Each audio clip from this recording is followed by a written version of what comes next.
10,000 से भी ज्यादा महिलाओं को जॉनसन्स बेबी पाउडर यूज करने की वजह से ओवरी कैंसर हुआ है और इसीलिए अब जॉनसन्स बेबी पाउडर मार्केट से गायब होने वाला है। जी हाँ, इंडिया का बेबी प्रोडक्ट मार्केट $15 बिलियन का है और जिसमें Johnson and Johnson 60 to 70% market dominate कर रहे हैं। आज इंडिया में हर एक माँ अपने बच्चे के लिए जॉनसन्स बेबी पाउडर ही खरीदती है, लेकिन उन्हें जरा सा भी अंदाजा नहीं है कि यही बेबी पाउडर कैंसर फैला रहा है। जॉनसन एंड जॉनसन ये एक अमेरिकन मल्टीनेशनल कंपनी है जिसकी शुरुआत 1886 में हुई थी, जहां वो फार्माक्यूटिकल्स और मेडिकल मशीन्स डेवलप करते थे। उसके बाद 1893 में जॉनसन्स बेबी इस ब्रांड के अंडर वो बेबी स्किन केयर प्रोडक्ट्स बेचने लगे, जिसमें baby powder, shampoo, body lotion, massage oil, shower gels और बेबी वाइप्स बेचे जाते थे। धीरे धीरे उनके प्रोडक्ट्स बहुत ज्यादा पॉपुलर हो गए। 1947 में जब इंडिया इंडिपेंडेंट हुआ था तब इंडिया एक पुअर कंट्री था और उस समय ज्यादातर बच्चे जन्म लेने के बाद इन्फेक्शंस या फिर डिजीजेस की वजह से 1 या 2 साल की उम्र में ही अपनी जान गंवा देते थे।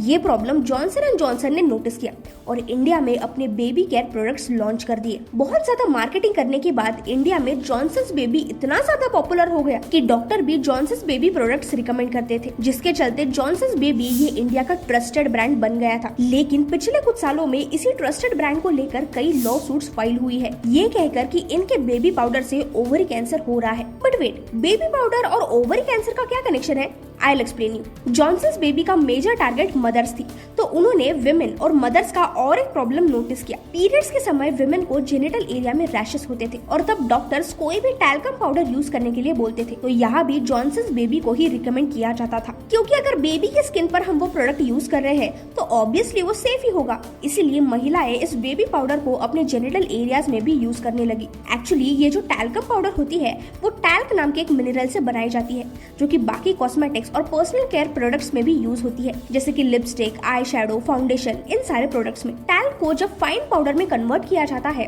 तब वो मॉइस्चर को एब्जॉर्ब करने की एबिलिटी रखता है और स्किन को ड्राई रखने में मदद करता है, इसीलिए उसे प्रोडक्ट्स में यूज किया जाता है। लेकिन जब टैल्क की माइनिंग होती है तो बहुत से टैल्क माइनिंग एरियाज में एस्बेस्टस नाम का एक सब्सटेंस नेचुरली पाया जाता है, जो कि लंग कैंसर और ओवरी कैंसर जैसे बीमारियां फैलाता है। जब जॉनसन्स बेबी पाउडर की टेस्टिंग हुई तब बहुत बार उनके प्रोडक्ट में एस्बेस्टस पाया गया था, लेकिन उन्होंने हर बार इस बात से डिनाई किया और जब ज्यादा ही एलिगेशंस बढ़ गए तो पैसे देकर लोगों को चुप किया गया। You will be shocked to know, अकेले यूएस में ही 40,000 से भी ज्यादा लोगों को जॉनसन्स बेबी पाउडर यूज करने से ओवरी कैंसर और लंग कैंसर डिटेक्ट हुआ था और कंपनी के ऊपर 10,000 से भी ज्यादा लोगों ने केस फाइल किए थे, जिसके चलते एक बार जॉनसन एंड जॉनसन को $2.1 बिलियन उन महिलाओं को देने पड़े थे जिन्हें उनकी प्रोडक्ट की वजह से कैंसर हुआ था, और इससे पहले भी उन्होंने कई कैंसर पेशेंट्स को पेनल्टी पे की है। इस सब के चलते यूएस और कनाडा ने जॉनसन्स बेबी के इस प्रोडक्ट को 2 साल पहले ही अपने कंट्री में बैन कर दिया था और अब जैसे केसेस बढ़ती जा रही है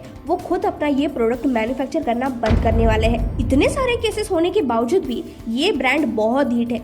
वो इस बात से अभी भी अग्री नहीं कर रहे हैं कि उनके प्रोडक्ट में कैंसर कॉजिंग सब्सटेंस है, बल्कि वो ये कह रहे हैं कि उनका प्रोडक्ट बिल्कुल सेफ है, उसमें कोई हार्मफुल सब्सटेंस नहीं है। लेकिन इतने सारे लॉसूट्स हो रहे हैं इसीलिए वो अपना प्रोडक्ट मार्केट से पूरी तरह डिसकंटिन्यू कर देंगे, पर हाँ, वो भी अगले 2023 के फर्स्ट क्वार्टर के बाद। जैसे मैंने पहले भी कहा, जॉनसन एंड जॉनसन बहुत धीट ब्रांड है।